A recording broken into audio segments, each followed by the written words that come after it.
Voyons maintenant les conseils concernant le jour de l'exposé.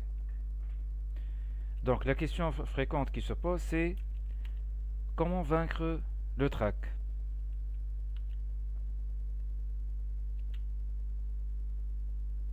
Première chose, c'est de faire une soutenance blanche, c'est-à-dire une simulation de l'exposé avant le jour J. Cette simulation ou cette soutenance blanche, vous pouvez la faire devant votre encadrant, devant vos collègues, vos frères, votre famille. Si vous ne trouvez personne, vous pouvez la faire devant un miroir. Vous pouvez vous enregistrer à travers votre smartphone et voir comment vous vous comportez lors de l'exposé. Autre conseil, il faut jouer sur le côté psychique, c'est-à-dire le jour de l'exposé, vous vous mettez dans une situation de réussite et d'euphorie. Euphorie, c'est-à-dire état de grande joie, car ça donne donc de la dopamine, ce qui va vous motiver davantage et vous donner plus de courage pour surmonter votre trac. Essayez de commencer par une bonne impression, c'est-à-dire travailler sur l'introduction, commencer avec une bonne intonation, ne pas commencer avec une voix basse, parler d'une façon assez équilibrée, avec un débit moyen, non pas d'une façon rapide et non pas d'une façon trop lente. Donc il faut trouver le juste équilibre pour donner la bonne impression dès le commencement de l'exposé. Le jour de l'exposé, il est aussi très conseillé d'arriver en avance pour vérifier les conditions de l'exposé, la salle dans laquelle vous allez présenter, les conditions, est-ce que le vidéoprojecteur est fonctionnel, est-ce que l'ordinateur est bien fonctionnel, est-ce qu'il y a assez d'espace et de lumière, et ainsi de suite.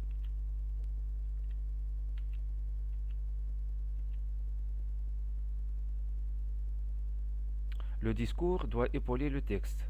Autrement dit, c'est mal vu lorsque une personne qui présente lit mot à mot ce qui est écrit. Car ça veut dire que la personne qui présente ne maîtrise pas le contenu. Donc, il faut faire un va-et-vient entre les diapositives et le public, car le contexte visuel il a de l'importance et ça fait partie de la présence scénique et le pouvoir de conviction de l'auditoire. D'une autre façon, il n'est pas conseillé de tourner le dos à l'auditoire. C'est comme si vous les avez négligés et du coup ils peuvent même ne pas vous donner assez d'intérêt et passer à faire d'autres choses. Donc regarder leur téléphone, commencer à parler, puisque vous leur tournez le dos et vous n'insistez pas sur le contact visuel. La durée de l'exposé doit être impérativement respectée, sinon l'évaluation va être dégradée. Variez l'intonation avec un débit de parole moyen. L'intonation, c'est la façon avec laquelle vous parlez. Donc, parfois, elle doit être vive, parfois, elle doit être hausse, parfois, elle est basse, parfois, vous donnez l'impression que vous insistez, par exemple, sur une idée, et donc, en fonction du contexte que vous traitez. L'apparence, elle compte, que ce soit l'apparence vestimentaire, votre posture et votre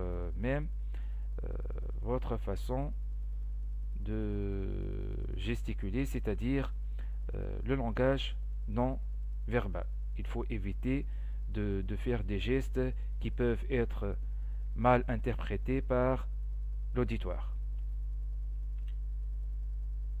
Comme on a commencé par une bonne impression, aussi à la fin de l'exposé, il ne faut pas le bâcler et il faut terminer sur une bonne impression pour que ça laisse une bonne trace.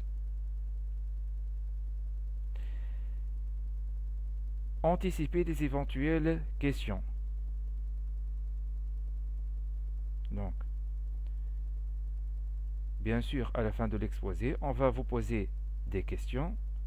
Donc, il est très conseillé de prévoir ces questions pour que psychiquement vous êtes prêt à leur répondre et vous préparez au préalable les réponses correspondantes, de telle façon que le jour de l'exposé, vous ne serez pas surpris. Finalement, une PAO a pour objectif de faciliter un exposé. Elle doit juste figurer les idées clés, pas trop de texte. Le contenu qu'on doit y mettre doit être simple à comprendre et à expliquer. Il ne faut pas compliquer les idées, il faut considérer que le public est novice. La charte graphique ou la mise en forme doit mettre en évidence les idées clés et la structure du discours. Et finalement,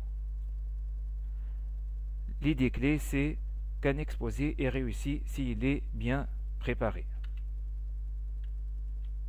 Merci pour votre attention.